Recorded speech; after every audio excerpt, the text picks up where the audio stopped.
Oi, gente. Hoje a gente vai falar de alguns assuntos muito básicos, porque na verdade a ideia é fazer uma micro-revisão. Na última aula eu postei uma videoaula onde eu já fiz uma revisão sobre Nietzsche e sobre Sartre, e na semana que vem vocês vão ter uma atividade avaliativa. Nessa atividade avaliativa, a gente vai ter praticamente 5 questões discursivas, 5 questões objetivas, onde vocês vão responder questões relativas à filosofia nietzschiana e à filosofia sartriana. Lembrando sempre que, como vocês estão estudando para o Enem, pensando que o Enem também é daqui em janeiro, vocês têm que lembrar sempre que, por mais que vocês dominem o conteúdo, esse conteúdo ele precisa ser extremamente reflexivo. Não adianta apenas decorar os temas, mas é importante compreender como fazer relações sobre esses conteúdos. Então, por exemplo, se a gente tem uma questão sobre Nietzsche e Sartre, a tendência é que a gente possa, assim, fazer uma relação de Nietzsche e Sartre a partir da perspectiva da existência humana.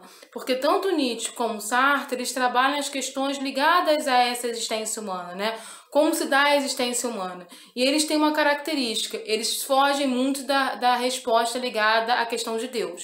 Outra coisa importante na questão do Nietzsche, que a gente tem que sempre lembrar, é que ele vai sempre fazer uma desconstrução da tradição clássica, ou seja, ele sai do racionalismo absoluto e começa a valorizar as paixões humanas. Não confundir o conceito do super-homem de Nietzsche com o conceito de super-homem de um homem perfeito, que é justamente o contrário. O super-homem de Nietzsche é aquele que consegue se equilibrar entre as paixões e as emoções. Outra questão importante, a questão do anticristo, lembrando que ele não está preocupado em negar Deus, do mesmo jeito que o Sartre também não está numa preocupação específica sobre isso. Mas no caso do Nietzsche, ele está preocupado em dizer que não existe Deus naquelas instituições religiosas. No caso do Sartre, ele está preocupado em promover a existência humana independente de qualquer coisa. Ou seja, a existência humana não está presa a nada, a nenhum significado. Se ela não está presa a nada, significa que ela também não está presa à imagem de Deus. Nenhum dos dois pensadores está realmente preocupado em fazer um grande trabalho filosófico negando ou afirmando a existência de Deus, porque Deus não é um problema filosófico para eles. O problema filosófico para eles é a questão do homem, do ser humano e da existência humana. Então sempre lembrar que muitas vezes no Enem esse paralelo ele vai existir. São filósofos considerados, no caso do Nietzsche, no finalzinho ali da filosofia moderna, e no caso do Sartre, é um filósofo moderno, e a gente percebe que há muita similaridade à forma como eles apresentam o pensamento deles. A forma como eles vão apresentar essa ideia de como deve se compreender a existência humana, e a existência humana é uma existência atormentada. A partir do Nietzsche, e o Sartre vai continuar isso, você tem uma perspectiva que o ser humano é um ser atormentado. Ele não é um ser iluminado, ele não é um ser perfeito. Ele está em constante tormenta. A linha, inclusive, nietzschiana, né, que é o niilismo, ele vai falar muito sobre isso, e o Sartre ele vai aprofundar bastante essa questão quando ele fala das questões das angústias humanas. Uma coisa que sempre cai no Enem e que sempre cai nos concursos, então a gente tem que sempre pensar as nossas avaliações nessa perspectiva. No Enem, Nietzsche sempre cai a teoria do super-homem, é de praxe. Cai muitas questões do Zaratustra, que é aquele sábio que volta para a caverna, né? E que tem aquele contato com o equilibrista que eu falei para vocês em vídeos anteriores. E cai muito a questão da genealogia da moral, que é essa revisão da moral, né? Mas não é uma revisão onde Nietzsche está preocupado em construir uma moral, ou ele está preocupado em apresentar uma visão de moral melhor do que o outro. Mas é uma visão de moral onde o Nietzsche está muito mais preocupado em desconstruir a moral clássica que está ligada a uma moral judaico-cristã. Porque ele percebe que muitos problemas que a gente não consegue dialogar e muitas vezes não consegue avançar socialmente é porque eles estão ligados a uma estrutura moral judaico-cristã. Então você não consegue fazer determinados debates por causa disso. Hoje, no século XXI, a gente permanece tendo esses problemas. Em países muito religiosos, você dificilmente vai conseguir discutir, por exemplo, uma pauta como a eutanásia, né? Que é uma discussão ética muito grande que tem no campo da medicina. Você não vai conseguir discutir pautas como aborto e como outras coisas, porque as discussões saem do âmbito científico e acabam indo para o âmbito religioso.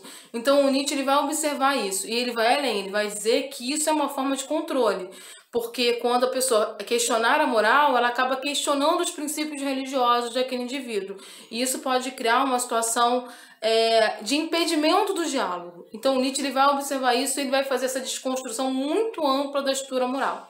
Lembrando que eu sempre falo para vocês, né, não confundir ética com moral. Ética é universal, a ética está ligada à questão do ser humano, a valores, a virtudes. A moral não, a moral está ligada a costumes, a cultura, a história. Ela é temporal, ela muda. A moral de hoje é completamente diferente da moral do início do século XX ou da moral do século XIX. Voltando para o Sartre, a gente não pode esquecer, falei do conceito de angústia, mas a gente também não pode esquecer do conceito de má-fé.